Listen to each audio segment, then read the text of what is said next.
लेकिन क्या है सर, घर भी तो चलाना है ना।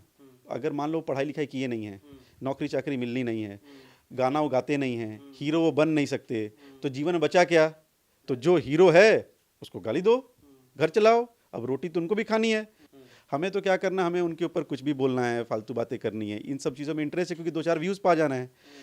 नमस्कार, मैं नीजू और स्वागत करता हूं आप सभी का अपने चैनल भोजपुरी गॉसिप पे। तो जी हाँ, चटपटी और मजेदार बातें हमेशा करता हूं और आज एक बार फिर से पता है कौन से साहब हैं हमारे साथ। जी हाँ, ट्रेंडिंग स्टार, दबंग स्टार और हिट मशीन, और ना जाने पता नहीं अभी एक नया ब्रांडेड नाम पड़ा है, भोजपुरिया रजनीकांत। जी हाँ, उनके मैनेजर, हिट मैनेजर विवेक भैया हैं साथ में। उनसे बात करेंगे, उन पर कई सारे आरोप भी लग रहे हैं और कई सारे कंट्रोवर्सी का भी वो जवाब देने वाले। लेकिन सबसे पहले अपने चैनल पर स्वागत है भैया। Thank you Neeju, and thank you आप सबको, भोजपुरी गॉसिप देखने वाले आप सबको प्रणाम, नमस्ते। खुश रहिए, सब मस्त रहिए और माँ बाप को बहुत प्यार कीजिए। कैसे भैया? मैं तो फर्स्ट क्लास। सबसे पहले भैया, एक आरोप आप पे लगता है। 2 हफ्ते पहले एक ऑडियो वायरल होती है, ना जाने उस ऑडियो में आपको जातिवादी टारगेट किया जा रहा है। सबसे पहले तो उस ऑडियो के बारे में बताया और क्या वो मैटर क्या था? नहीं, वो तो गलती से निकल गया, तो वो अलग चीज़ है। और जाति को हम लोग इस तरीके से नहीं मानते, सब जाति को रिस्पेक्ट करना चाहिए, हम लोग भी रिस्पेक्ट करते हैं।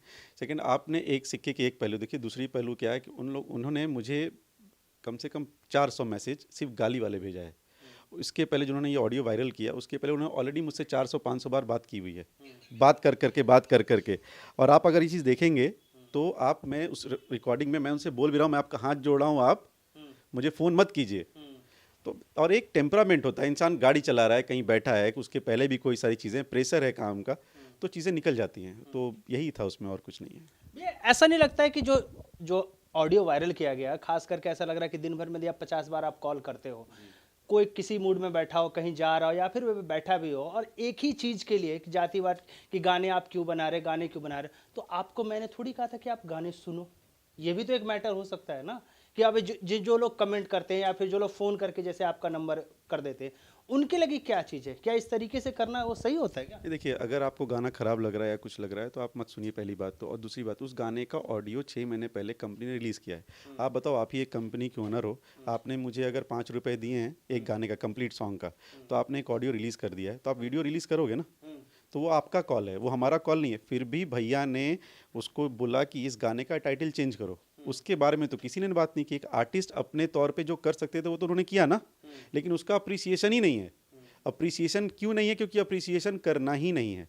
हमें तो क्या करना, हमें उनके ऊपर कुछ भी बोलना है, फालतू बातें करनी है, इन सब चीज़ों में इंटरेस्ट है क्योंकि 2-4 व्यूज़ पा जाना है। अच्छी बात कि एक आर्टिस्ट जिन्होंने ये गाना गा दिया था ऑडियो, उसके बाद बहुत सारे विवाद हुए, उन्होंने भी उस चीज़ को रिस्पेक्ट किया। फिर जब आपने देखा होगा, उस गाने के 2 पोस्टर हैं, एक उस टाइटल के साथ है, दूसरा जो फाइनल पोस्टर हम लोगों ने शेयर किया वो दूसरा टाइटल है। ये आर्टिस्ट ने किया ना, वो सिंगर, वो सुपरस्टार ने किया खुद, उसका अप्रिसिएशन ही नहीं। तो ऐसे लोग कुछ मंद बुद्धि लोग हैं, इनको हम कुछ नहीं बोल सकते। खास करके मुझे ऐसा लग रहा है कि खेसारी भैया को आसान से टारगेट किया जाता है, कुछ भी कमेंट कर दो क्योंकि वायरल तो होना ही है। बात आसान टारगेट की नहीं है, क्या है, वो इग्नोर करते हैं। और दूसरी बात, जो उनकी फ़ैन फॉलोइंग है, उतनी फ़ैन फॉलोइंग अभी है नहीं।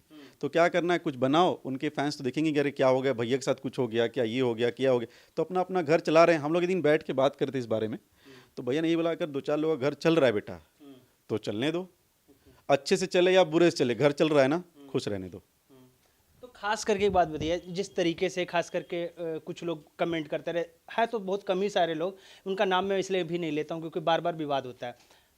इस तरीके से जाति सूचक शब्द भी होते हैं और जिस तरीके से टारगेट किया जाता है स्पेशली नाम लेकर, क्या उनके ऊपर लीगल एक्शन विवेक जी का कुछ नहीं उपाय है क्या? लीगल एक्शन जी बता रहा हूँ, बहुत है। और उन लोगों को आइडिया नहीं है। मतलब ठीक है, आदमी जब तक इग्नोर कर रहा है तब तक इग्नोर कर रहा है, क्योंकि उतनी बड़ी चीज़ नहीं है।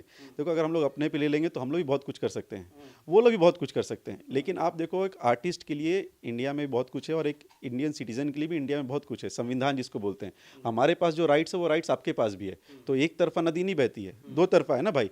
आप हमारे पर कुछ भी कर रहे हो तो हम भी तो आपके ऊपर कुछ कर रहे हैं। And I am not forcing my self कि आप मेरा सुनो ही सुनो, इग्नोर करो ना। डिसलाइक बटन दबा के आगे बढ़ो यार, करते ही हो ऑलरेडी, करने वाले तो ये सब करते ही हैं। लेकिन क्या है सर, घर भी तो चलाना है ना। अगर मान लो पढ़ाई लिखाई किए नहीं है, नौकरी चाकरी मिलनी नहीं है, गाना वो गाते नहीं हैं, हीरो वो बन नहीं सकते, तो जीवन में बचा क्या? तो जो हीरो है उसको गाली दो, घर चलाओ। अब रोटी तो उनको भी खानी है, खाओ रोटी, तो किसी को रोटी क्यों छीनना, चलने दीजिए।